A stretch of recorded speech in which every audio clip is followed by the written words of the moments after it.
And his paper is entitled Hill, Marxism and the English Revolution. So, it's John.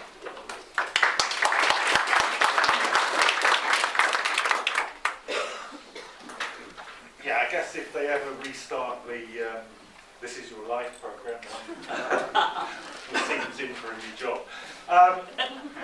I interviewed, there are many people here who knew Christopher Hill better than I did, but I interviewed Christopher Hill a good few decades ago, obviously, and I just want to start by passing on two thoughts that he gave me, which had been expressed to him by Donna Tor, who was the eminence behind the Communist Party historians group and a considerable historian in her own right. And this I just pass on because I've been using it ever since he told it to me, and I just pass it on to you in case you might find it useful as well.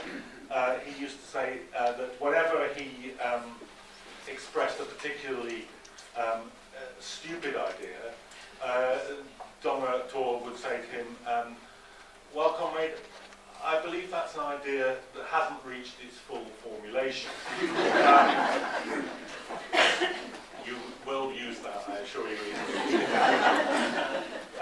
The other thing he said to me was that Donna Tor always said to him, Christopher, you don't have to sing the doxology in everything you write. And he took that, I think, very seriously, and rightly took that very seriously. But when I interviewed him, he also put the other side of that problem. He said, you can lose precision of expression and precision of ideas if you retreat too far from using a kind of methodology and the kind of language that comes with methodology, sort of a precision of concepts, I guess. And I think every historian has to face that dilemma, has to work within that dilemma, because every historian has a methodology. There are only unexamined and examined methodologies. There are no, unlike Clubman, there are no neutrals in this particular field. And it's just to try and take up not.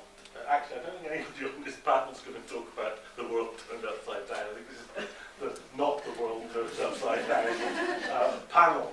And I'm going to try and do in the very short space of time. I'm very grateful for all the speakers beforehand, everybody agreeing to speak for 15 minutes. I realise that's kind of like speed dating for academics, or some people tell me.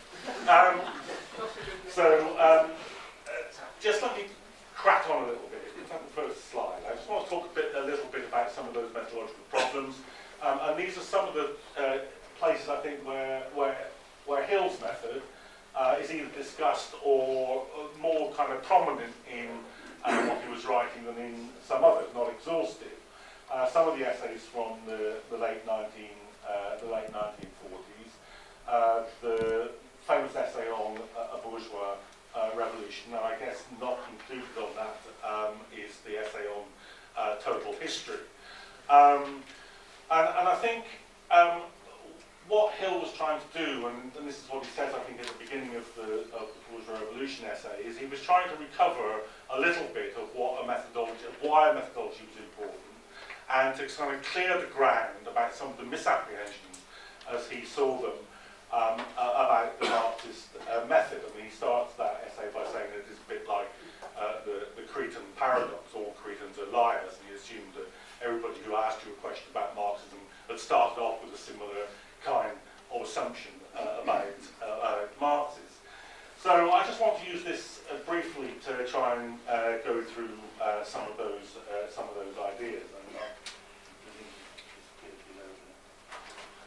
And I guess there's two sets of ideas. All these are really ideas that I'm simply rehearsing from the things that Hill has said.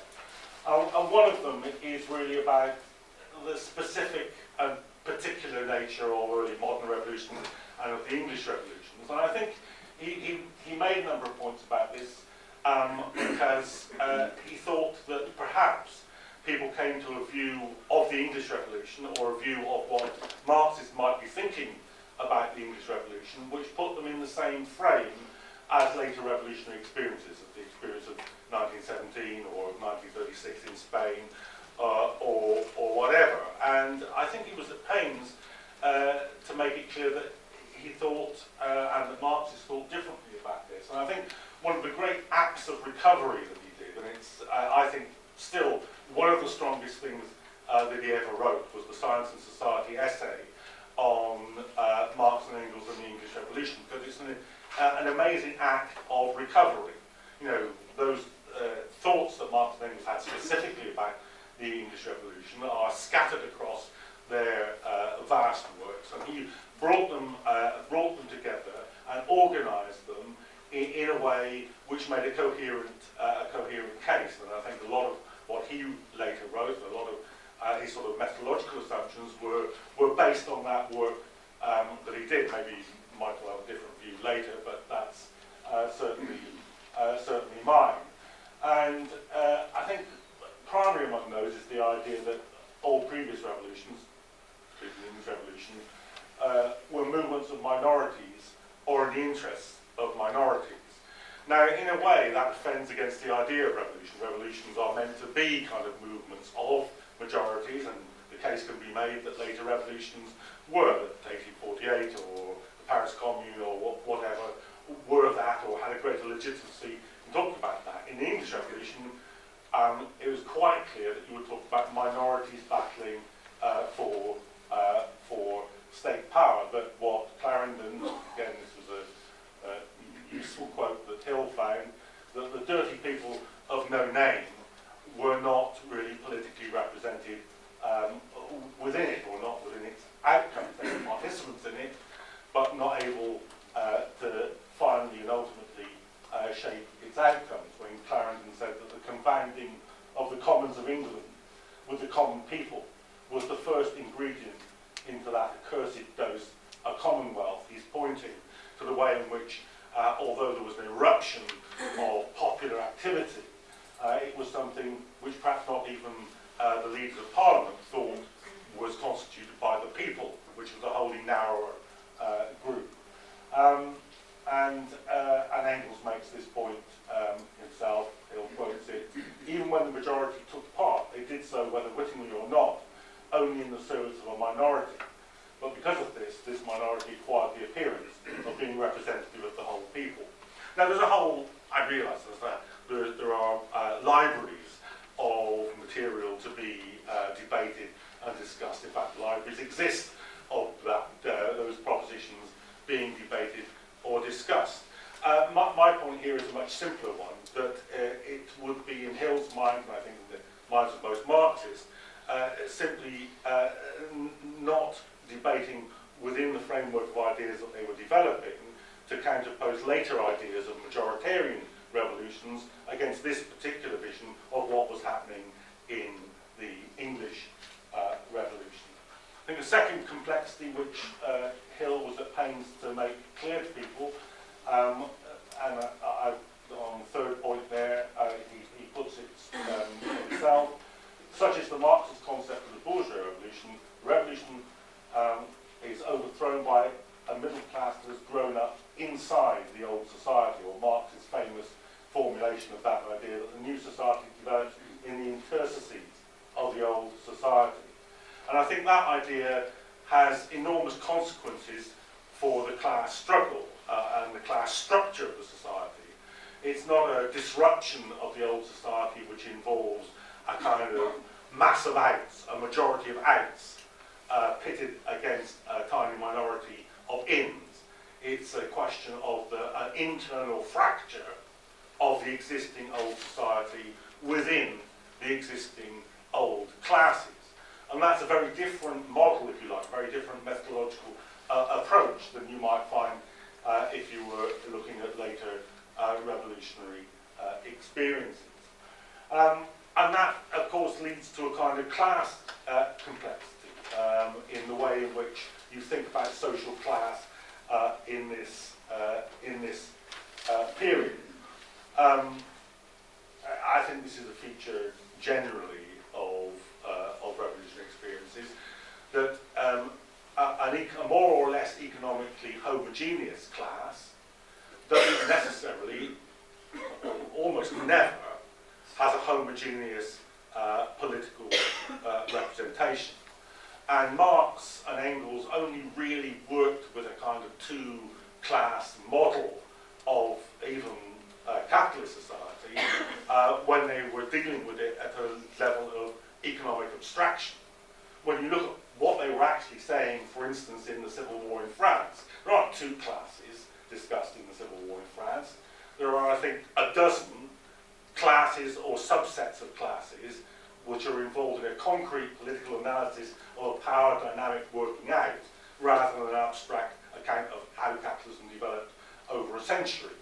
And I think that Hill was very powerfully aware of that. And I mean, there are some, which, you know, in concrete terms, when people are working with history, these aren't surprising or unusual remarks. They're only surprising or unusual if you think that the methodology from which Hill was working was incapable of developing them, or stood in some way in contradiction to these observations. So, I mean, famously, you know, you're dealing in Parliament with a gentry club, and the gentry all have a particular landowning relationship to the means of production, but that's hardly, as every 17th century historian knows, it's hardly the end of the matter. Now, there's been a variety of debates about what sections of the gentry, what their exact relationship was to the emerging market, whether they were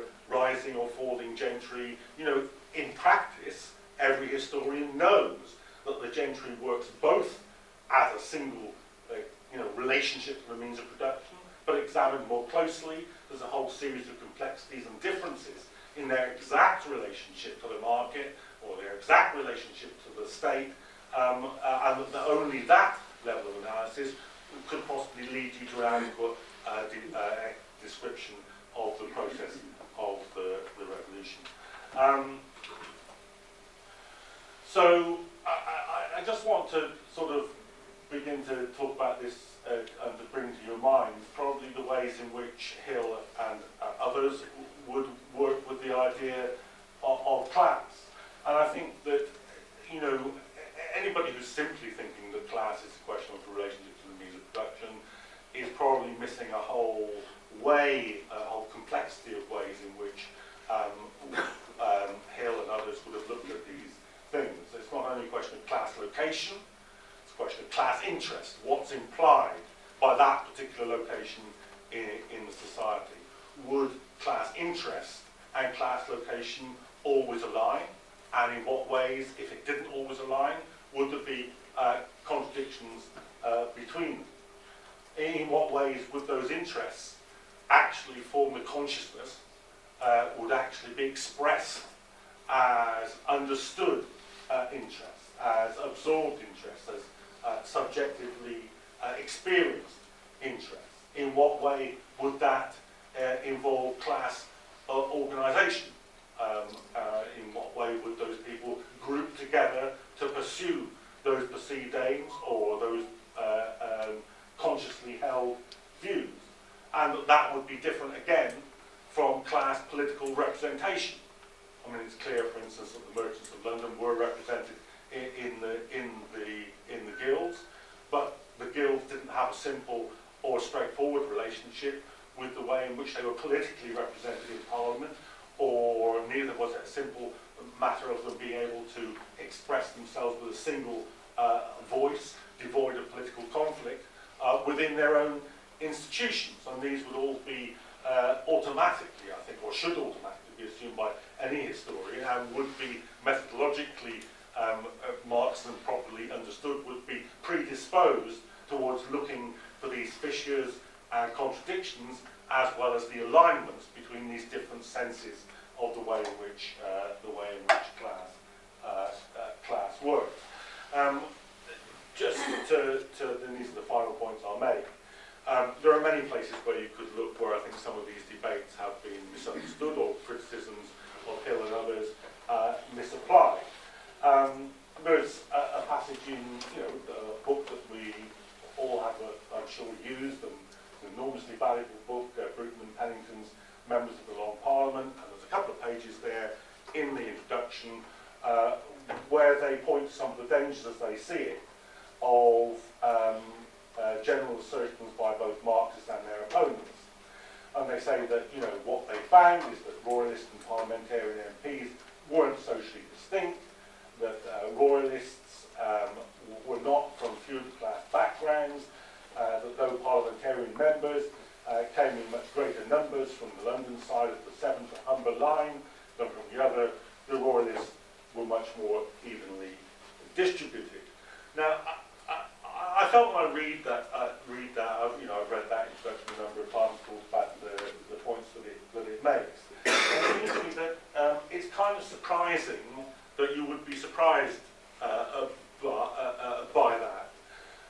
I mean, firstly, I think they were slightly carried away by their own focus on the Long Parliament. I mean, if you were asked those questions about, on the House of Commons rather, if you were asked those questions about the whole of the Parliament, including the Lords, you might get some less distinctive results to that.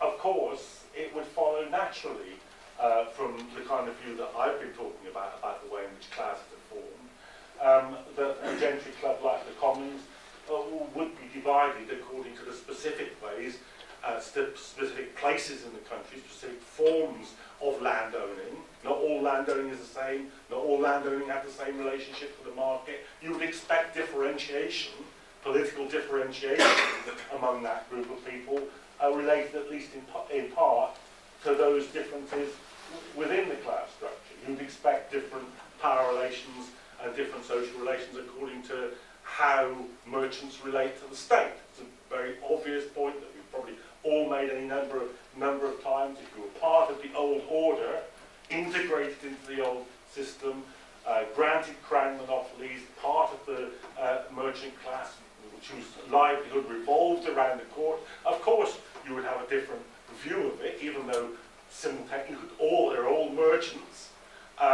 Some of them are all rich merchants, but would have a different relationship to politics based on that. And political representation, of course, in the class is rarely actually simply a matter of, you know, coal miners being elected as MPs to Parliament or members of the CBI turning up to try and pass a bill in their favour.